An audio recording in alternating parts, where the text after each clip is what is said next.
ಬೇರೆ ಏನೇನೋ ಮಾಡ್ತೀರಾ, ನಿಮ್ಗೆ ಎಲ್ಲದರಲ್ಲೂ ಇಂಟ್ರೆಸ್ಟ್ ಇದೆ. ರೆವಿನ್ಯೂದ ಇನ್ನೇನ್ ಕೆಲಸ ಇದೆ? ಆ ಬೀರುಗಳು ನೋಡಿದೀರ ಹೆಂಗಿದಾವೆ? ನಿಮ್ಗೆ ಇದೇ ಬೇಕಾಗಿದೆ, ಕೈಯಲ್ಲಿ ಬರ್ಕೊಂಡು ಎಲ್ಲ ಮಾಡ್ತಾ ಇದೀನಿ ಅಂತ ಹೇಳ್ಬೇಕಲ್ಲ, ಏನೋ ಮಾಡ್ತಾ ಇದೀನಿ ಅಂತ ತೋರಿಸ್ಬೇಕಲ್ಲ ನಮ್ಗೆಲ್ಲ. ಬಾಯ್ ಬಿಡಕ್ಕೆ ಏನು ಯಾರಾದ್ರೂ ಬಾಯ್ ಕಟ್ಟಾಕಿದಾರ? ಇದೇನು ಗರಾಜ ಇದು?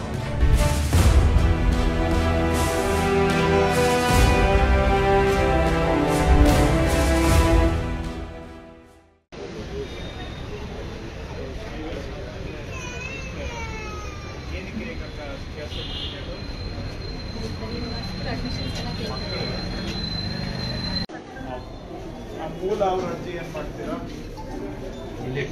ಇಲ್ಲೇ ಒಂದೊಂದು ತಿಂಗಳು ಬೇರೆ ಬೇರೆ ಮಾಡಿ ಒಂದು ತಿಂಗಳಿಗೆ ಬೇಕಾಗ್ತದೆ. ಒಂದು ತಿಂಗಳು ಆಮೇಲೆ ಈ ಆಫೀಸ್ ಫೈಲ್ ನಂಬರ್ ಜನರೇಟ್ ಮಾಡೋಕ್ಕೆ ಎಷ್ಟು ನೀವು ಅವ್ರಿಗೆ ಬರೀ ನಂಬರ್ ಯಾಕೆ ಕೊಡೋದಿಲ್ಲ? ಈ ಸೀಲು ಇವೆಲ್ಲ ಯಾಕೆ ಬೇಕು? ಬರೀ ನಂಬರ್, ಈ ಆಫೀಸ್ ನಂಬರ್ ಕೊಟ್ಟರೆ ಸಾಕಲ್ವ? ಇದೆಲ್ಲ ಯಾಕೆ ಬೇಕು?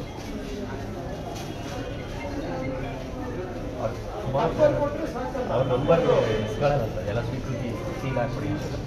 ನಾನು ಸಿಲ್ಸಿದಾರ ಅಂತ ಬಂದರು ಮೇಲ್ಗಡೆ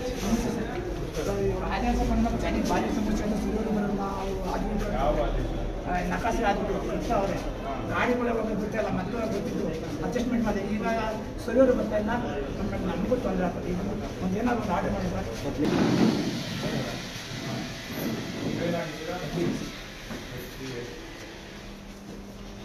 ರೆಕಾರ್ಡ್ ರೂಮ್ ಏನಿದೆ? ಇಲ್ಲಿ ಈಗ ಎಲ್ಲ ಗೋಡನ್ ಹೇಗೆ ನೀವು ಗೋಡನ್ ರೂಮಿಂದ ರೆಕಾರ್ಡ್ ತೆಗೆಯೋದು ಹೇಗೆ? ರೆಕಾರ್ಡ್ ರೂಮಿಂದ ಪ್ರೊಸೀಜರ್ ಸರ್, ಒಂದು ರಿಜಿಸ್ಟರ್ ಇಟ್ಕೊಂಡಿದ್ದೀವಿ ಸರ್.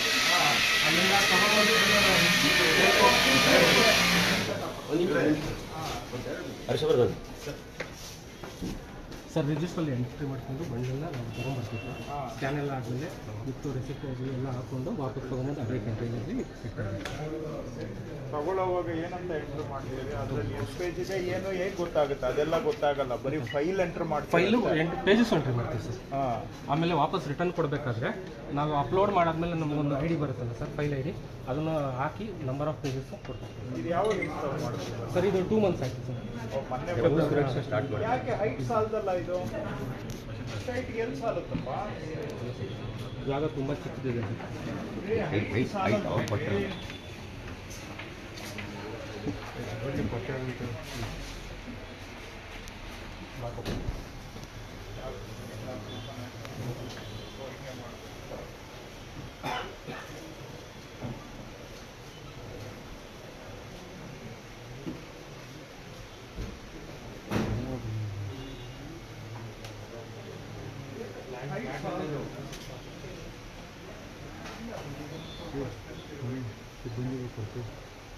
ಪರವಾಗಿಲ್ವಾ? ಎಲ್ಲ ಓಲ್ಡಿಂಗ್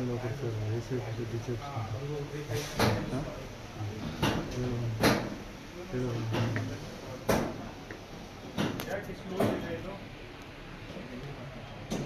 ಪ್ಲೇ ಅದೊಂದೇ ಕೊಟ್ಟು ಯಾವುದು ಪ್ಲೇ ಆಗೋದಿಲ್ಲ. ಇದೊಂದು ಮಾತ್ರ ಪ್ಲೇ ಕೊಟ್ಟು ಫಿಕ್ಸ್ಡ್.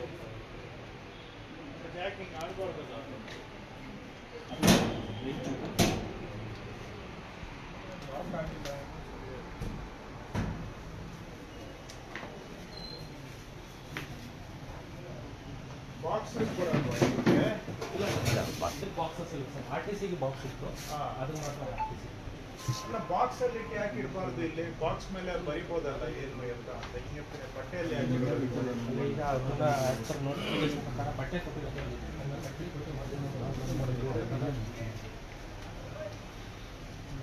ಈಗ ಈ ತರದ್ದು ಎಲ್ಲಾ ರೆಕಾರ್ಡ್ಗೂ ಬೇಕಾದ್ರೆ ಈಗ ಎಷ್ಟು ಬಂದಿದೆ? ಒಂದು ಸರ್, ಇದು 1 ಯೂನಿಟ್ ಇದೆ. 1 ಯೂನಿಟ್ ಅಲ್ಲಿ 10 ರ್ಯಾಕ್ಸ್ ಇದೆ. ಅದರಲ್ಲಿ 5 ರೋಸ್ ಇದೆ. ಈಚ್ ರೋಸ್ ಅಲ್ಲಿ ನಾವು ಇದು 1 ಯೂನಿಟ್ ಇದೆ. 1 ಯೂನಿಟ್ ಇಂಥದ್ದು ಎಷ್ಟು ಬೇಕಾಗುತ್ತೆ ನಿಮ್ದು? 2 ಇಟ್ಟು ನಮ್ಗೆ ಕಂಪ್ಲೀಟ್ ಆಗ್ತದೆ. 2 ಇನ್ನ 2 ಇನ್ನೆರಡು. ಸೊ ಒಟ್ಟು 3 ಆದ್ರೆ ಅಪಾರ್ಟ್ಮೆಂಟ್ ಅದೇ ಎಲ್ಲ 3 ಯೂನಿಟ್ ಆದ್ರೆ ನೀವು ಕೇಳ್ಬೇಕು ಬಾಯ್ ಬಿಟ್ಟು. ಈಗ ಒಂದು ಎಲ್ಲ ಹಿಂಗೆ ಇರ್ಬೇಕು ತಾನೆ ವ್ಯವಸ್ಥೆ. ಇಲ್ಲ ಸ್ವಾಮಿ ಕೊಡ್ತೀರಾ ನಮ್ಗೆ 3 ಕೊಡಿ ಅಂತ ಕೇಳಕ್ಕೆ ಯಾರು ಬಾಯ್ ಕಟ್ ಹಾಕಿದಾರೆ ನಿಮ್ಗೆ?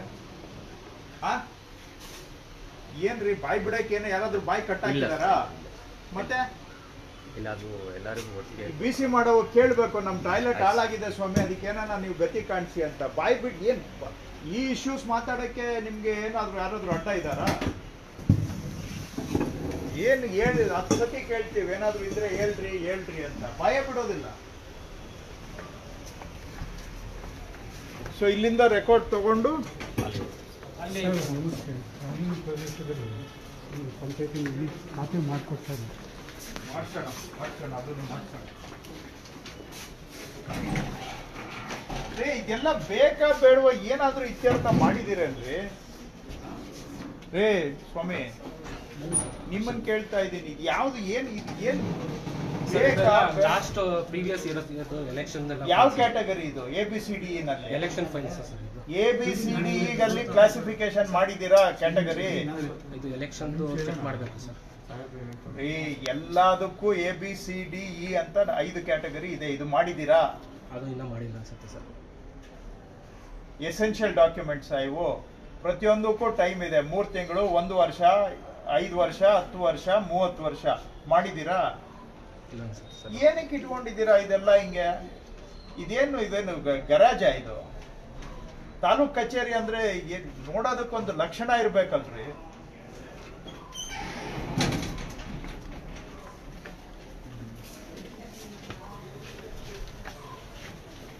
ಆ ಕಡೆ ಯಾಕೆ ಖಾಲಿ ಇರೋದು? ಫಸ್ಟ್ ಕಟ್ಟಿಲ್ಲ ಸರ್. ಬೇರೆಯವರೆಲ್ಲ ಫಂಡ್ ಮಾಡಿ ಕಟ್ಟಿದ್ರು. ಅದರಲ್ಲಿ ಯಾರೋ ಒಬ್ಬರು RT ಹಾಕಿ ಹಾಗಾಗಿ ಏರಿಯಾದಲ್ಲಿ ಅದಕ್ಕೆ ಮೇಲ್ಗಡೆ ಗ್ರೂಪ್ ಹಾಕಿ ತಹಶೀಲ್ದಾರ್ ಸರ್ ನೋಡಿದ್ರು ಬಟ್ ಗ್ರೂಪ್ ಹಾಕಿದ್ರೆ ಅದು ಸ್ಟ್ರೆಂತ್ ಇಲ್ಲ. ಅಂದರೆ ಇದು RCC ರೂಟ್ ಬೇಕಾಗಿಲ್ಲ. ಅಲ್ಲ RCC ಅಲ್ಲ ಸರ್, ಶೀಟ್ ಹಾಕಿತ್ತು ಆಗಲ್ಲ ಅಂತ. ಯಾಕೆ? ಆ ರೋಡೇನೇ ಸ್ಟ್ರೆಂತ್ ಇಲ್ಲ ಅಂತ ಹೇಳ್ತಾರೆ. ವಿಸಿಬಿಲಿಟಿ ಇಲ್ಲ. ಅಮೃತ್ ಸರ್ ತಹಶೀಲ್ದಾರ್ ಸರ್ ಅದನ್ನ ಕಂಪ್ಲೀಟ್ ಮಾಡಕ್ ಆಗಲ್ವೇನ್ರಿ ಸರ್? ಅದು ಸರ್ವೆ ಇಲಾಖೆಯವರು ಒಂದು ಸರ್ವೆ ಅದು ಇದು ಇಲ್ಲ ರೀ. ನಾನು ಕೇಳಿದ್ದಕ್ಕೆ ಉತ್ತರ ಕೊಡಿ. ಯಾವ್ದಾದ್ರು ಆಗ್ಲಿ ಕಂಪ್ಲೀಟ್ ಮಾಡಕ್ಕೆ ಸ್ವಲ್ಪ ಮೇಲ್ಗಡೆ ಏನಾದ್ರು ಈಗ ಪಫ್ ಶೀಟ್ ಸಮೇತ ಬರುತ್ತೆ, ಅದು ಮೆಟಲ್ಗಿಂತೂ ಇನ್ನೂ ಲೈಟ್ ಇರುತ್ತೆ. ಮೇಲ್ಗಡೆ ಶೀಟ್ ಇರುತ್ತೆ, ಕೆಳಗಡೆ ಇನ್ಸುಲೇಷನ್ ಮೆಟೀರಿಯಲ್ ಇರುತ್ತೆ, ಲೈಟು. ಅದು ಬರಲ್ಲ ಅಂತ ಹೇಳಿ ಆ ಗೋಡೆನೇ ಸರಿ ಇದು ಸ್ಟ್ರೆಂತ್ ಇಲ್ಲ ಅಂತ. ಯಾವ್ದು ಕೆಳಗಂದು ಸ್ಟ್ರೆಂತ್ ಇಲ್ಲ ಸರ್, ಆ ಗೋಡೆ ಹಾಕಿದಾರಲ್ಲ ಸರ್ ಸ್ಟ್ರಕ್ಚರ್, ಅದು ಸ್ಟ್ರೆಂತ್ ಇಲ್ಲ ಅಂತ ಹೇಳಿ. ಆಯ್ತು, ತೆಗೆದಾಕಿ. ಈಗ ಅದೇ ತರ ಇಲ್ಲೂ ಮಾಡಿ. ಇದೆಲ್ಲ ಏನಿದೆ? ಇದು ಈ ಪೂರ್ತಿ ಎಲ್ ಶೇಪ್ ಅಲ್ಲಿ ಸರ್. ಈಗ ರೆಕಾರ್ಡ್ ರೂಮ್ಗೂ ಆಗುತ್ತೆ, ಮತ್ತೆ ಇನ್ನೊಂದಷ್ಟು ರೂಮ್ಸಿಗೆ ಒಂದು CSR ಫಂಡಲ್ಲಿ ವ್ಯವಸ್ಥೆ ಮಾಡ್ತಾ ಇದ್ದೀವಿ ನೀಟಾಗಿ ಸ್ವಲ್ಪ ಮಾಡಿ. ಅದರಲ್ಲಿ ಫಿನಿಶಿಂಗ್ ಚೆನ್ನಾಗಿ ಬರುತ್ತೆ. ಅದನ್ನ ಬೇಕಾದ್ರೆ ನೀವು CSR ಅಲ್ಲಿ ಕೊಟ್ರೆ ಸಂತೋಷ, ಇಲ್ಲ ಅಂದ್ರೆ ನಾವೇ ಕೊಡ್ತೀವಿ. ಗೊತ್ತಾಯ್ತಾ? ನೀಟಾಗಿ ಫಿನಿಶ್ ಮಾಡಿ.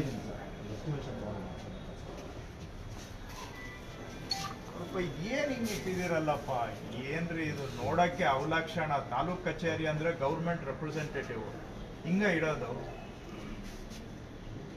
ಅಲ್ಲಿ ಆ ಬೀರುಗಳು ನೋಡಿದೀರಾ ಹೆಂಗಿದಾವೆ?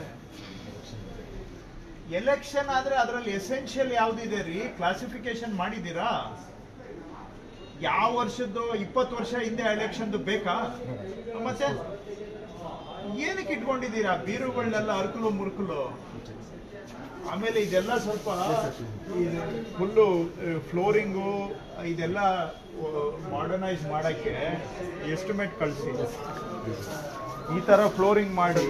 ಇದು ಕೂಡ ಪೂರ್ತಿ ಮಡ್ ಫ್ಲೋರ್ ಇತ್ತು ಸರ್. ನಾವು ಡಿಜಿಟೈಸೇಷನ್ ಶುರು ಮಾಡುವಾಗ ಒಂದು ಯಾರನ್ನು CSR ಯೂಸ್ ಮಾಡಿಕೊಂಡು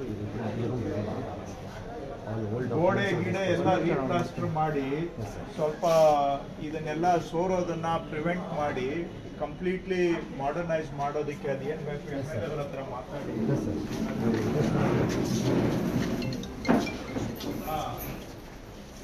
ಈಗ ಏನಿದೆ ಪ್ರೋಸೆಸ್ ಏನು ಎಕ್ಸ್ಪ್ಲೇನ್ ಮಾಡಿ. ನೀವೆಲ್ಲ ಏನು ಗಳು ಎಷ್ಟು ಜನ? 6. ಇವರು ರೆಡಿ ಮಾಡ್ಕೊಡೋರು. ಈಗ ಇವ್ರ ಕೆಲಸ ಏನು? Page numbers okay okay okay. Numbering ಮಾಡಿ ಕೊಡ್ತಾರೆ ಸರ್, ಸ್ಕ್ಯಾನ್ ಮಾಡ್ತಾರೆ ಸರ್. ನಮ್ಮವರು DO ಮತ್ತು ನಮ್ಮ ಕೇಸ್ ಅಪ್ಲೋಡ್ ವೆರಿಫಿಕೇಶನ್ ಶಿಸ್ತಾರೆ. ಅದು ಆಗ್ತಾ ಇಲ್ವಲ್ಲ, ಅಂದರೆ ಶುರು ಆಗಿದೆ. ಯಾಕೆ? ಟ್ರೈನಿಂಗ್ ಆಯ್ತು ಟ್ರಯಲ್ ಮಾಡಿದ್ದೀರಾ ವೆರಿಫಿಕೇಶನ್? ಅದೇ ಈಗ ಅದು ಸ್ವಲ್ಪ ಡೌಟ್ ಇತ್ತು. ಇವರು ನಿತೇಶ್ ಅಂತ ಇದ್ದಾರೆ ಸರ್, ಅವರಿಗೆ ಕೇಳ್ಕೊಂಡು ಮಾಡಿ ಸ್ವಲ್ಪ ಅವ್ರು ಬ್ಯುಸಿ ಇದ್ರು, ಅದೇ ನಾನು ಪ್ರೋಗ್ರಾಮ್ ಇತ್ತು ಈಗ ಇದಕ್ಕೆಲ್ಲ ಮಾಡ್ತೀನಿ. ಸೊ ಇವ್ರದ್ದು ಈಗ ಅಲ್ಲಿಂದ ಒಂದು ಫೈಲ್ ತಗೊಂಡು ಬಂದ್ರೆ ಎಕ್ಸ್ಪ್ಲೈನ್ ಮಾಡಪ್ಪ ಸ್ವಲ್ಪ ಏನು ಪ್ರೊಸೀಜರ್ ರೆಕಾರ್ಡಿಂದ ಒಂದು ಫೈಲ್ ತೊಗೊಂಡ್ಬರ್ತೀವಿ ಸರ್, ಬಂಡಲ್ ತೊಗೊಂಡ್ಬರ್ತೀವಿ. ಈಗ ಅವ್ರೆ ನಿಮ್ಮ ಮುಂದೆ ಹೇಳ್ತಾವ್ರಲ್ಲ 204 ಬ್ಲಾಕ್ ಮಾತ್ರ ಬಂದಿದೆ, ಅವ್ರು ಹೇಳ್ತಾರ ತಪ್ಪಿದ್ರೆ ಹೇಳಿ. ಮತ್ತೆ ಯಾಕೆ ನೀವು ಪೆಂಡಿಂಗ್ ಇಡ್ತಾ ಇರೋದು? ಅಷ್ಟೇನಾ? ಹಂಗಾದ್ರೆ ಡಿಕ್ಲೇರ್ ಮಾಡಿ ಆಲ್ ಎಲಿಜಿಬಲ್ ಪ್ಲೇಸಸ್ ಎಲ್ಲ ಮಾಡ್ಬಿಟ್ಟಿದೀವಿ ಅಂತ. ದೆನ್ ಇವಾಗ ಒಂದು 42% ಸರ್ವೆ ನಂಬರ್ಸ್ ಈಗ ಅಟೆಂಡ್ ಮಾಡ್ತಾ ಇದ್ದಾರೆ. ಅನದರ್ ಈಗ ಒಟ್ನಲ್ಲಿ ಮಾಡಕ್ ಇಂಟ್ರೆಸ್ಟ್ ಇಲ್ಲ ನಿಮ್ಗೆ? ಕಂಟಿನ್ಯೂಸ್ ಈಗ ಮಾಡ್ತಾ ಇದ್ರೆ 1 ತಿಂಗಳಲ್ಲಿ 300 ಆಗೋದು ಏನು, 4 ತಿಂಗಳಲ್ಲಿ 200 ಆಗೋದು ಏನು? ನಾವು ಮಿಷನ್ ಮಾಡಲ್ ಮಾಡ್ತೀವಿ ಸರ್. ಈಗ 4 ತಿಂಗಳಿಗೆ ಬರೀ 200 ಯಾಕಾಗಿದೆ? I repeat my question. ನೀವು ಎಲ್ಲೆಲ್ಲೋ ನನ್ನನ್ನ ಗಿರ್ಕಿ ಓಡಿಸ್ತೀರಿ, ನಾನು ಕೇಳ್ತಾ ಇರೋದು. 1.5 ತಿಂಗಳಲ್ಲಿ 300 ಆಗಿತ್ತು, ಈಗ 4 ತಿಂಗಳಲ್ಲಿ ಬರೀ 200 ಯಾಕಾಗಿದೆ? ಯಾಕೆ? ಬೇಕಂತೆ ಸ್ಲೋ ಡೌನ್ ತಾನೆ, ಮತ್ತೆ ಇನ್ನೇನ್ ಕೆಲಸ ಇದೆಯಪ್ಪ? ರೆವಿನ್ಯೂದು ಬೇರೆ ಏನ್ ಕೆಲಸ ಇದೆ ಹೇಳಿ? ಬೇರೆ ಏನೇನೋ ಮಾಡ್ತೀರಾ, ನಿಮ್ಗೆ ಎಲ್ಲಾದ್ರಲ್ಲೂ ಇಂಟ್ರೆಸ್ಟ್ ಇದೆ. ರೆವಿನ್ಯೂದು ಇನ್ನೇನ್ ಕೆಲಸ ಇದೆ?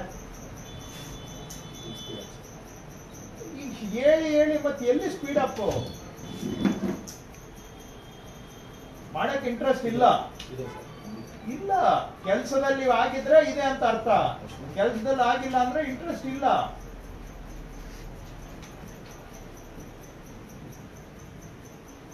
ಅವ್ರು 204 ಬಂದಿತ್ತು, 170 ಮಾಡಿದೀವಿ ಅಂತ ಹೇಳ್ತಾರೆ. ನೀವು ಉಳಿದಿದ್ದು ಕೊಟ್ರೆ ಮಾಡ್ತಾರೆ,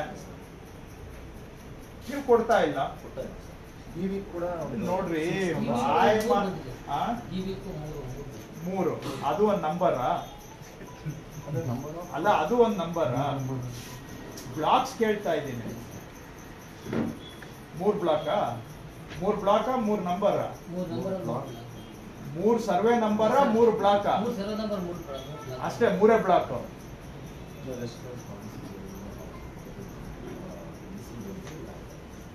ಮಿಸ್ಸಿಂಗೂನು ಅದ್ರಲ್ಲಿ ನೀವು ಈಗ ಅಲ್ಲಿ ನೋಡಿದ್ವಲ್ಲ, ಅಂತವನ್ನೆಲ್ಲ ಮಿಸ್ಸಿಂಗ್ ಕಳ್ಸಿದ್ರೆ ಏನ್ ಪ್ರಯೋಜನ?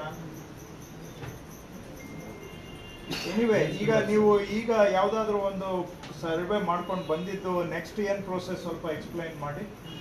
ಇತ್ತೀಚೆಗೆ ಈಗ ರೀಸೆಂಟ್ ಆಗಿ ಈ ವಾರದಲ್ಲಿ ಯಾವ್ದಾನ ಸರ್ವೆ ಮಾಡಿದ್ದಿದ್ಯಾ? ಮಾಡ್ಕೊಂಡು ಬಂದು ಆಮೇಲೆ ಇಲ್ಲಿ ಏನ್ ಮಾಡ್ತೀರಾ? ಆಫೀಸ್ ಕೆಲಸ ಏನು ತೋರಿಸಿ.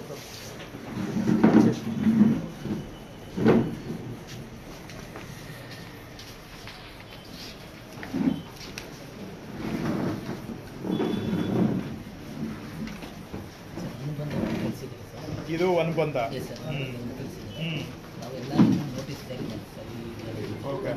ಫಸ್ಟು ಆಕಾರ ಬಂದನ್ನ ಚೆಕ್ ಮಾಡ್ತಾ ಈಗ ಆಕಾರ ಬಂದು ಡಿಜಿಟೈಸ್ ಆಗಿದ್ರೆ ಇದನ್ನೆಲ್ಲ ನೀವು ಕೈ ಬರಹದಲ್ಲಿ ಯಾಕೆ ಬರ್ಕೊಂಡಿದ್ದೀರಿ? ಆಟೋ ಜನರೇಟ್ ಯಾಕೆ ಆಗೋದಿಲ್ಲ? ಆಕಾರ ಬಂದು ಡಿಜಿಟೈಸ್ ಆಗಿದೆಯಲ್ಲ, ಆದ್ಮೇಲೆ ನೀವು ಅದನ್ನ ಕಾಪಿ ಮಾಡ್ಕೊಡೋದು ಯಾಕೆ ಅಂತ ಕೇಳ್ತಾ ಇದ್ದೀನಿ. ಪ್ರಿಂಟ್ ಔಟ್ ಸಿಗಲ್ವಾ? ಈಗಲ್ಲ, ಇದು ನಿಮ್ಮ ಅಲ್ಲಿಂದ ಕಾಪಿ ಮಾಡ್ಕೊಂಡಿರೋದು ನೋಟಿಸ್ ಯಾಕೆ ಆಟೋ ಜನರೇಟ್ ಆಗೋದಿಲ್ಲ? ಇದೆಲ್ಲ ಯಾಕೆ ಕೈ ಬರ ಕೊಡ್ಬೇಕು? ಹೌದ್ರಿ, ನೋಟಿಸ್ ಪ್ರಿಂಟ್ ಯಾಕೆ ಆಟೋ ಜನರೇಟ್ ಆಗೋದಿಲ್ಲ? Why it needs to be written by hand? ಮಾಡೋದಕ್ಕೆ ಏನು ಅದೇನು ರಾಕೆಟ್ ಸೈನ್ಸ್? ಇದು ಮೋಜಿನಲ್ಲಿ ಏನು ರೀ, ಈ ನೋಟಿಸ್ ಫಾರ್ಮ್ ಹಾಕ್ಬಿಟ್ಟು ಅದನ್ನ ಸಿಸ್ಟಮ್ ಬಿಟ್ಟು ಇದನ್ನ ಬರೆಯಕ್ ಆಗೋದಿಲ್ವೇನ್ರಿ?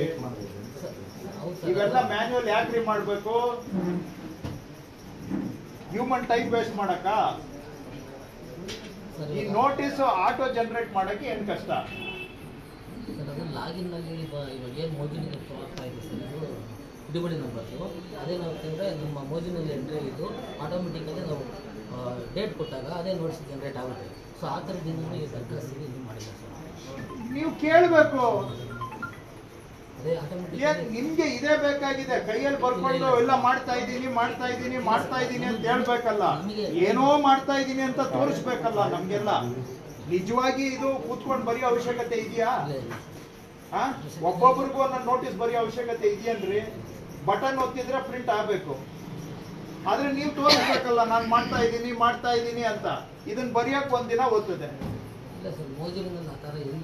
ಹೌದ್ರಿ, ಅಲ್ಲಿರೋದನ್ನ ಇಲ್ಲಿ ಮಾಡಕ್ ಏನು? ಮೇಲಿಂದ ನಿಮ್ ಬಾಯ್ ಬಿಟ್ಟು ಕೇಳಕ್ ಏನು? ಯಾವಾಗ ಕೇಳಿದೀರ? ನಾನೇ ಇಷ್ಟು VC ಮಾಡಿದ್ದೀನಿ, ನಿಮ್ಗಳ ಜೊತೆಗೆ ಒಂದು 10 ಮಾಡಿದ್ದೀನಿ. ಯಾವತ್ತನ ಹೇಳಿದೀರಾ ಇದೆಲ್ಲ ಆಟೋಮೇಟ್ ಮಾಡಿ ಸ್ವಾಮಿ ಅಂತ? ಇದಕ್ಕೆ ಹೇಳೋದು, ನಿಮಗೆ ಇದೇ ಇರ್ಬೇಕಾಗಿದೆ. ಆಯ್ತು, ಮುಂದೆ ಕೇಳಿ. ಅದಕ್ಕೆ ಕೇಳ್ತಾ ಇರೋದು, ಇಂಥದ್ದು ಏನೇನ್ ಇಟ್ಕೊಂಡಿದ್ದೀರಾ ಓಬಿರಾಯನ್ ಕಾಲದ್ದು ಅಂತ ಅರ್ಥ ಮಾಡ್ಕೊಳಕ್ಕೆ ನಾನು ಕೇಳ್ತಾ ಇರೋದು. ಎಲ್ಲ ನಿಮ್ಗೆ ಇಷ್ಟು ಹೇಳ್ತಾ ಇದ್ದೀನಿ, ಇದನ್ನೆಲ್ಲ ಪ್ರೋಸೆಸ್ ಅನ್ನ ಡಿಜಿಟೈಸ್ ಮಾಡ್ರಿ ಅಂತ. ಎಲ್ಲ ಅನಗತ್ಯವಾಗಿ ನಿಮ್ದು ಟೈಮ್ ವೇಸ್ಟ್ ಇದ್ರಲ್ಲಿ. ಬಟನ್ ಒತ್ತಿದ್ರೆ ಆಗ್ಬೇಕಿದೆಲ್ಲ. ಸುಮ್ಮನೆ ಸಿಬ್ಬಂದಿಗೆ ಅನಾಗತ್ಯವಾಗಿ ಕೆಲಸ ಜಾಸ್ತಿ ಮಾಡೋದು ಇದೆಲ್ಲ.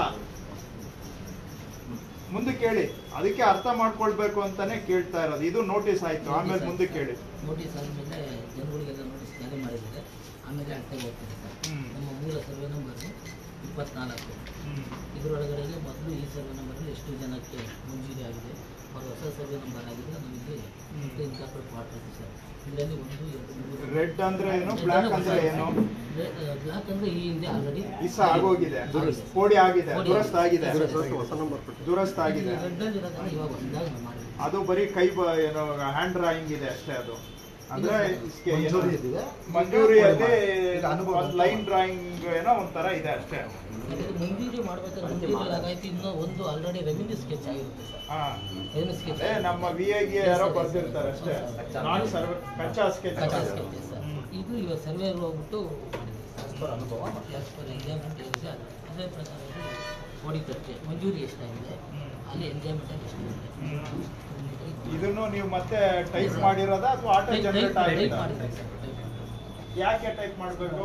1 to 5 ಇಂದ ಡೈರೆಕ್ಟ್ ಇಲ್ಲಿಗೆ ಯಾಕೆ ಬರಬಾರ್ದು ಸರ್? ಈಗ ಬರೀ ನಮ್ದು ಅನುಬಂಧ ಒಂದು ಜನರೇಟ್ ಆಗೋವರೆಗೂ ಮಾತ್ರ ಡಿಸ್ಪ್ಲೇ ಮಾಡಿ. ಹೌದು, ನೆಕ್ಸ್ಟ್ ನಾವು 15 days ಅಲ್ಲಿ ಇದು ಈ ಸರ್ವೆ ಪ್ರಾಸೆಸ್ ಗೊತ್ತಿದ್ದು ಇಷ್ಟೇ ಸರ್.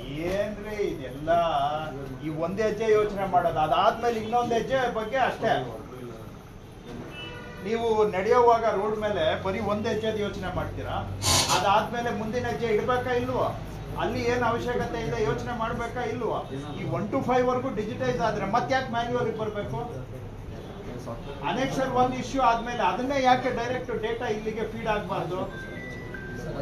ಈಗ ಸಾಫ್ಟ್ವೇರ್ ಅಲ್ಲಿ ನೀವೆಲ್ಲ ಏನ್ರಿ ಮಾಡ್ತಾ ಇದೀರಿ? ಏನ ಅವ್ರು ಒಬ್ರಿಗೆ ನಾ ಬುದ್ಧಿ ಇರೋದು, ಬಾಯ್ಬಿಟ್ಟು ಹೇಳಕ್ಕೆ ನಿಮ್ಗೆಲ್ಲ ಅದನ್ನ ಡೈರೆಕ್ಟ್ ಮಾಡಿ ಸ್ವಾಮಿ. ಇದೆಲ್ಲ ಸುಮ್ಮನೆ ಈಗ ಇಷ್ಟು ಡೇಟಾ ಎಂಟ್ರಿ ಮಾಡಬೇಕು, ಕರೆಕ್ಟಾ? ಇಷ್ಟು ಡೇಟಾ ಎಂಟ್ರಿ ಮಾಡಕ್ಕೆ 2 hours ವೇಸ್ಟ್. ಅದ್ರ ಟ್ರೈನಿಂಗ್ ಕೊಟ್ಟರು ಸರ್ ನಮಗೆ. ಈ ಥರ ಫಸ್ಟಿಗೆ ತಹಸೀಲ್ದಾರಿಂದ ADLR ಬರುತ್ತೆ, ADLR ಸೂಪರ್ವೈಸರ್ ಬರುತ್ತೆ. ಸೂಪರ್ವೈಸರು ಇವರಿಗೆ ಸರ್ವೇರಿಗೆ ಅಲರ್ಟ್ ಮಾಡ್ತಾರೆ. ಅವ್ರು ಅಲರ್ಟ್ ಮಾಡಿದ್ರು ಮತ್ತೆ ಏನು ನಾವು ಹಿಡುವಳಿ ನಂಬರ್ದೇನು ಮೊಬೈಲ್ನಲ್ಲಿ ನಾವು ಅಪ್ಲೋಡ್ ಮಾಡ್ತಾ ಇದ್ವಿ, ಅದೇ ಥರ ಅಪ್ಲೋಡ್ ಆಗಿ ಇದು ಬರುತ್ತೆ ಅಂತ ಹೇಳಿದ್ರು ಸರ್. ಬಟ್ ಅದನ್ನು ಸಾಫ್ಟ್ವೇರು ಅದಿದೆ ಸರ್. ಕೇಳ್ಬೇಕ್ರಿ. ಇಲ್ಲ ಸರ್, ಅವರೇ ಹೇಳಿದ್ರು ಸರ್. ಯಾಕೆ ಕೊಟ್ಟಿಲ್ಲ ಅಂತ ಕೇಳ್ಬೇಕು. ಹಾಗಾದ್ರೆ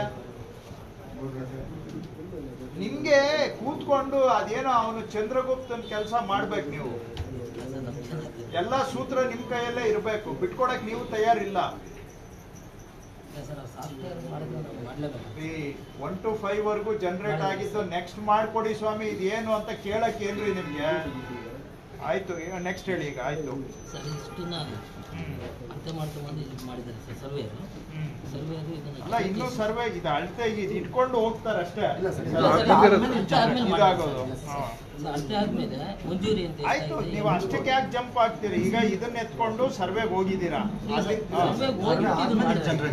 ಸರ್ವೆಗೆ ಏನ್ ಎತ್ಕೊಂಡು ಹೋಗ್ತಾರೆ? 10 ವರ್ಷ ಸ್ವಲ್ಪ ಸರ್ವೆಗೆ ಹೋಗೋವಾಗ ಏನ್ ಎತ್ಕೊಂಡು ಹೋಗ್ತಾರೆ?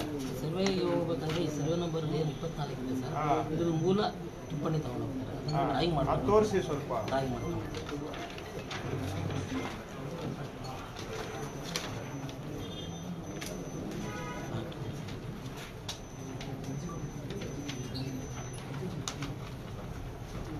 ಇದ್ರಾಗ ಹಾಕಿಲ್ಲ ಸರ್ ಅವರು ಅದನ್ನ ರೆಡಿ ಮಾಡ್ಕೊಂಡಿದ್ದೀವಿ. ಹೆಂಗಿರುತ್ತೆ ಅದು ತೋರಿಸಿ. ಇದೆ ಮೂಲ ಟಿಪ್ಪಣಿ ತೊಗೊಳ್ಳಿ. ಅಲ್ಲಿದೆ, ಅದರಲ್ಲಿ ಇದೆ.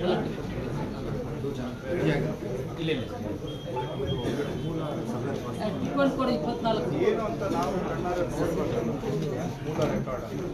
ಸರ್ ಇದೆ ಸರ್. ಹಾಂ, ಇದನ್ನ ಡ್ರಾಯಿಂಗ್ ಮಾಡಿದ್ರೆ ಈ ಶೇಪ್ ಬರುತ್ತೆ ಸರ್. ಅರ್ಥ ಆಗಲಿಲ್ಲ ನೀವು ಹೇಳಿದ್ದು. ಸರ್ ಇದು ಟಿಪ್ಪಣಿ. ಹಾಂ, ಟಿಪ್ಪಣಿನಲ್ಲಿ ಇದು 24 ಚೈನು ಸಮಥಿಂಗ್ ಬರ್ತದೆ ಸರ್. ಇದನ್ನ ನಾವು ಸ್ಕೇಲ್ಗೆ ಡ್ರಾ ಮಾಡಿದಾಗ sir this is rough sir. Rough this is for the scales. Sir ಟಿಪ್ಪಣಿ ಈ ಹಿಂದೆ ಮೂಲದಲ್ಲಿ ಮಾಡಿರೋದು ಹೀಗೆ ಡಿಸ್ಕ್ರಿಪ್ಷನ್ ಟಿಪ್ಪಣಿ ಇಸ್ ಮೋರ್ ಡಿಸ್ಕ್ರಿಪ್ಟಿವ್. ಅದರಲ್ಲಿ ಚೈನ್ ಹಾಕಿ ಫೀಲ್ಡಲ್ಲಿ ಏನು ಮಾಡ್ತಾರೋ ಅದು ಟಿಪ್ಪಣಲ್ಲಿ ಹಾಕೋತಾರೆ. ಅದನ್ನು ಸ್ಕೇಲಿಗೆ ತರ್ತಾರೆ. ದಟ್ ಇಸ್ ಪಕ್ಕ. ಸರ್ ಇದನ್ನ ಟಿಪ್ಪಣಿ This is scale done, this is done on the field, sir. This is done on the field tables. Table ಅಂತ ಡ್ರಾಯಿಂಗ್ ಮಾಡ್ಕೊಂಡು ಇದನ್ನ ಸ್ಕೇಲಿಂಗ್ ಮಾಡಿದಾಗ ಡ್ರಾಯಿಂಗ್ ಈಸಿ ಬರುತ್ತೆ. ಸ್ಪಾಟಲ್ಲಿ ಅವ್ರು ಹೋಗ್ಬಿಟ್ಟು ಈ ಬಾಂದು ಎಲೆ ಅರ್ಥ ಮಾಡ್ತಾರೆ. ಮೂಲ ಫಸ್ಟ್ ಅರ್ಥ ಮಾಡ್ಕೊಳ್ತಾರೆ. ಅದರೊಳಗಡೆಗೆ ಇವರೆಲ್ಲ ಮುಂಚಿದ್ದಾರೆ ಎಂಜಾಯ್ಮೆಂಟ್. ಈ ಎಂಜಾಯ್ಮೆಂಟು ಇದೇ ಥರ ಬರ್ತದೆ ಸರ್. ಇದೇ ಥರ ಹೊಸದಾಗಿ ಇಂಡಿವಿಜುವಲ್ ಟಿಪ್ಪಣಿ ಮಾಡ್ತಾರೆ. ಆ ಟಿಪ್ಪಣಿ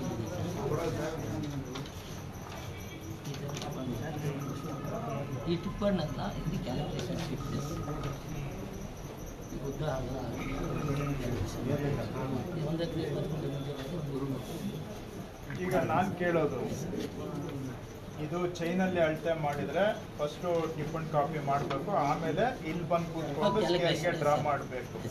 ಈಗ ನೀವು ಅಲ್ಲಿ GPS ಪಿಕಪ್ ಮಾಡಿದ್ರೆ ಇದರ ಪ್ರಕಾರ ಅದೆಲ್ಲ ಯಾಕೆ ಬೇಕು ಹಾಗಾದ್ರೆ? ಅವಾಗ ಆಗಿ ಮಾಡ್ಬೋದು. ಈಗ ಇದ್ರದ್ದು GPS ಇದೆ ಆಯ್ತಾ? ಈಗ ಇನ್ನ ನೆಕ್ಸ್ಟ್ ಇವ್ರದ್ದು GPS ಆಯ್ತು. ಆದ್ಮೇಲೆ ಈ ಟಿಪ್ಪಣ್ಣು ಮತ್ತೆ ಇಷ್ಟೊಂದು ಇದೆಲ್ಲ ಕ್ಯಾಲ್ಕುಲೇಷನ್ ಶೀಟ್. ಕ್ಯಾಲ್ಕುಲೇಷನ್ ಶೀಟ್ ಇದು ಯಾಕೆ ಬೇಕಾಗುತ್ತೆ? ಸೂಪರ್ ಇಂಪೋಸ್ ಮಾಡಿದ್ರೆ ಸಾಕು. ಮಾಡಬೇಕು ಸರ್. ಇನ್ನೂ ಅದನ್ನ ನಮಗೆ ಇವಾಗ ತಾವು ರೋವರ್ಸ್ ಎಲ್ಲ ಕೊಟ್ಟಿದ್ದೀವಿ. ನೀವು ಎಗೇನ್ ನೀವು ನಿಮ್ಗೆ ಚೈನ್ ಇಟ್ಕೊಂಡು 4 ಜನ ಹೋಗಿ ಅದೇ ಮಾಡಬೇಕು. ರೋವರ್ಸ್ ಕೊಟ್ಟಿರೋದನ್ನ ಯೂಸ್ ಮಾಡಕ್ ತಯಾರಿಲ್ಲ. ನಿಮ್ ತಾಲೂಕು ಕೊಟ್ಟಿಲ್ವೇನ್ರಿ? ಕೊಟ್ಟಿದ್ದೀವಿ, ಎಲ್ಲ ತಾಲೂಕು ಕೊಟ್ಟಿದ್ದೀವಿ. ಎಲ್ಲೋ ಇಟ್ಟಿರ್ತೀರಾ, ಗೋಡನಲ್ಲಿ ಹುಡುಕಿದ್ರೆ ಸಿಗ್ತದೆ. ಇಲ್ಲ ಸರ್, ನಾವೇ ಇಲ್ಲ ಇದ್ದೀವಿ ಸರ್. ಓ ಹಂಗೆ. ಇದೆಲ್ಲ ನಾನು ಹೇಳೋದು ಇಷ್ಟು ಕೂತ್ಕೊಂಡು ಬರೆಯೋ ಅವಶ್ಯಕತೆ ಏನಿದೆ? ಇಲ್ಲ ಸರ್. ರೀಡಿಂಗು ಆಟೋಮೆಟಿಕ್ ಆಗಿ ಪಿಕಪ್ ಆದ್ರೆ ಇದೆಲ್ಲ ಫೀಡ್ ಆಗುತ್ತೆ. ಕೋಆರ್ಡಿನೇಟ್ಸ್ ಬರುತ್ತೆ ಸರ್. ಹಾ, ಕೋಆರ್ಡಿನೇಟ್ಸ್ನ ಫೀಡ್ ಮಾಡಿ ಈಗ ಈ ಟಿಪ್ಪಣ್ ಮೆಜರ್ಮೆಂಟ್ಗೆ ಇದಕ್ಕೆ ಏನಂತೀರಾ, ಇದಕ್ಕೆ ಏನಂತೀರಾ? ಇದು ಇದು ಸ್ಕೇಲು ಫೈನಲ್. ಈ ಡಿಸ್ಕ್ರಿಪ್ಟಿವ್ ಇದಕ್ಕೆ ಈ ಮೆಜರ್ಮೆಂಟ್ಗೆ ಏನಂತೀರಾ? ಮೂಲ ಟಿಪ್ಪಣಿ ಸರ್. ಮೂಲ ಟಿಪ್ಪಣಿ ಇದು ಬ್ರಿಟಿಷರ್ ಸರ್ವೆ ಕಾಲದಲ್ಲಿ ಮಾಡಿದ್ರು. ಈಗ ನಿಮ್ಗೆ ಕರೆಕ್ಟ್ ಈ ಪಾಯಿಂಟ್ ಸಿಕ್ಬಿಟ್ರೆ ಸರ್ ಇದು ಯಾಕೆ ಬೇಕು ಅಂತ sir this is a way to arrive at this. Yes sir. But ಇದನ್ನ ನಿಮ್ಗೆ ಸಿಕ್ಕಿದ್ರೆ ಸರ್ ಅದು ಇವು ಹೊಸದಾಗಿ ಮಾಡಿದ್ರೆ ಇದೆ ಸಿಗುತ್ತೆ ಸರ್. ಹೊಸದಾಗಿ ಹಿಸ್ಸಾಗು ಮಾಡಕ್ಕಾಗುತ್ತೆ. ಹೊಸದಾಗಿ sir this is already available. ಈಗ ನಾವು ಏನೇ ಮಾಡಿದ್ರು ಇದ್ರ ಒಳಗಡೆ ಮಾಡ್ತೀವಿ. ಹೌದು ಸರ್ ಹೊಸದಾಗಿ ತಾವೇಳಿ ಸರ್ ಇದಕ್ಕೂ ನಾವು ಮಾಡ್ಬೋದು. ಬೇಸಿಕ್ ಡಾಕ್ಯುಮೆಂಟ್ ಇಂಡಿವಿಜುವಲ್ ಪಾಸ್ ಇಟ್ಕೊಂಡೆ ನಾವು ಏನಿದ್ರು ಮುಂದೆ. ಇದು ಆಯ್ತು. ಈಗ ಇದನ್ನ ಫಿಲ್ಅಪ್ ಮಾಡ್ತಾ ಇದ್ದೀರಿ ನೀವು. ಎಸ್ ಎಸ್ ಕ್ಯಾಲ್ಕುಲೇಷನ್ ಅದಕ್ಕೆ ಟಿಪ್ಪಣಿ ಮತ್ತೆ ಯಾಕೆ ಬರೀಬೇಕು ಅಂತ ಕೇಳ್ತಾ ಇಂಡಿವಿಜುವಲ್ ಇದ್ದೀನಿ. ಟಿಪ್ಪಣಿ ಹಾಕ್ಬೇಕು. ಹಾ, ಇಲ್ಲಿದೆ ಸರ್ ಟಿಪ್ಪಣಿ. ಇದು ನಾವು ಅಗತ್ಯ ಇದೆ. ಹಾ, ಇದೆಲ್ಲ ಟಿಪ್ಪಣಿ ತಾನೆ ಒಳಗಡೆ ಇರೋದು. Yes sir. ಇವೆಲ್ಲ ಇದು ಇದೇ ಟೈಮ್ ಕನ್ಸ್ಯೂಮಿಂಗ್ ತಾನೆ. ಡಾಕ್ಯುಮೆಂಟ್ ಇಸ್ ಟಿಪ್ಪಣಿ. ಈ ಕ್ರಾಸ್ ಸೆಕ್ಷನ್ ಅಂತೀರಾ ಇದನ್ನ? ಕಾಸ್ಟ್ ಟಾಪಲ್ಲಿ ಅಳತೆ ಮಾಡಿದ್ದೀವಿ. ಕ್ರಾಸ್ ಟಾಪ್ ಇದೇ ತಾನೇ ಟೈಮ್ ಕನ್ಸ್ಯೂಮಿಂಗ್. ನೀವು ಲೈವ್ ಕೊಡ್ತಾ ಇದ್ರೆ ಅದು ಮೊಬೈಲ್ ಇದು ಬೇಸಿಕ್ ಡಾಕ್ಯುಮೆಂಟ್ ಟಿಪ್ಪಣಿ ಮಾಡಲೇಬೇಕು. ಬಟ್ ಈ ಡ್ರಾಯಿಂಗ್ ಮಾಡೋದನ್ನ ನಾವು ರೆಡ್ಯೂಸ್ ಸರ್ ನಾವು 1 2 3 ಡೈರೆಕ್ಟಾಗಿ ತಗೊಳ್ಬೋದಲ್ಲ ಅಂತ ನಾ ಕೇಳ್ತಾ ಇರೋದು. ಡೈರೆಕ್ಟ್ ತಗೊಳ್ಬೋದು ನಾವು. ಮತ್ತೆ ಈ ಕ್ಯಾಲ್ಕುಲೇಷನ್ ಒಳಗಡೆ ಮಾಡೋಗತ್ತೆ ಇಲ್ಲ, ಡೈರೆಕ್ಟ್ ಏನೇ ಬಂದ್ಬಿಡುತ್ತೆ. ಅದು ಬಂದು ಇದ್ರ ಮೇಲೆ ಕುತ್ಕೊಳ್ಳುತ್ತೆ. Yes sir yes sir. ಇದಕ್ಕೆ ಬಂತು ಇಲ್ಲಿ ಈ ಒರಿಜಿನಲ್ ಡ್ರಾಯಿಂಗ್ ಇದ್ರ ಒಳಗಡೆ ಬಂತು. ಫಸ್ಟು ಇದನ್ನು ಪಿಕಪ್ ಮಾಡ್ತೀವಿ ಸರ್. ಇದಾದ್ಮೇಲೆ ಇದ್ರೊಳಗಡೆ ಈಗ ಹೊಸ ಹಿಸ್ಸಾಗೆ ನಾವು ರೋವರ್ ಅಲ್ಲಿ ಮಾಡ್ಬೇಕು ಅಂದ್ರೆ ಹಳೆ ಅದ್ರೊಳಗೆ ಎಷ್ಟು ಹಿಸ್ಸಾಗಳಾಗಿದಾವೆ ಅದ್ರದ್ದು ಎಲ್ಲ ಕಂಪಲ್ಸರಿ ಆಗಿ ಡಿಜಿಟಲ್ ಇರ್ಬೇಕಾ? ಇರ್ಲೇಬೇಕು. ಇಲ್ಲ ಅಂದ್ರೆ ಮಾಡಕ್ಕಾಗಲ್ವಾ? ಇಲ್ಲ ಅಂದ್ರೆ ಓವರ್ಲ್ಯಾಪ್ ಆಗುತ್ತೆ. ಇವಾಗ ಅದನ್ನು ಸರ್ ಇಲ್ಲೇ ಡಿಜಿಟೈಸ್ ಮಾಡಿದ್ರೆ ತೊಂದರೆ ಅಂತ ಹೇಳ್ಬಿಟ್ಟು ನಮ್ಮವರು ಡೈರೆಕ್ಟಾಗಿ ಮೂಲ ಸರ್ವೆಯಿಂದ ಡಿಜಿಟೈಸ್ ಮಾಡಿ ಅದರೊಳಗಡೆ ಪಾರ್ಸಲ್ನ ಡಿಜಿಟೈಸ್ ಮಾಡ್ತಾರೆ. ಈಗ ಯಾವುದು ಹೊಸದಾಗಿ ಪೋಡಿಗೆ ತಗೋತಾ ಇದ್ದೀರಿ ಅದನ್ನ ಆ ಸರ್ವೆ ನಂಬರು ಅದರೊಳಗಿರುವಂತಹ ಆಲ್ರೆಡಿ ದುರಸ್ತಾಗಿರೋ ಇಸ್ಸಾಗಳು ಅದನ್ನ ಡಿಜಿಟೈಸ್ ಮಾಡಿಬಿಟ್ಟು ಫೀಲ್ಡ್ಗೆ ಹೋಗೋಕ್ಕೆ ಎಷ್ಟು ಟೈಮ್ ಬೇಕಾಗುತ್ತೆ? ಸರ್ ಅದನ್ನು ಒಂದು ಸರ್ವೆ ನಂಬರ್ನ ಮಾಡೋಕ್ಕೆ ಇವಾಗ ಕಷ್ಟ ಆಗುತ್ತೆ. ಯಾಕಂದರೆ ಒಂದು ಸರ್ವೆ ನಂಬರ್ ನಾವು ಡಿಜಿಟೈಸ್ ಮಾಡಿದ್ರೆ ಪಕ್ಕದ ಸರ್ವೆ ನಂಬರು ಮತ್ತೆ ಪ್ರಾಬ್ಲಮ್. ಸೊ ಮಾಡಿದ್ರೆ 1 ಗ್ರಾಮ್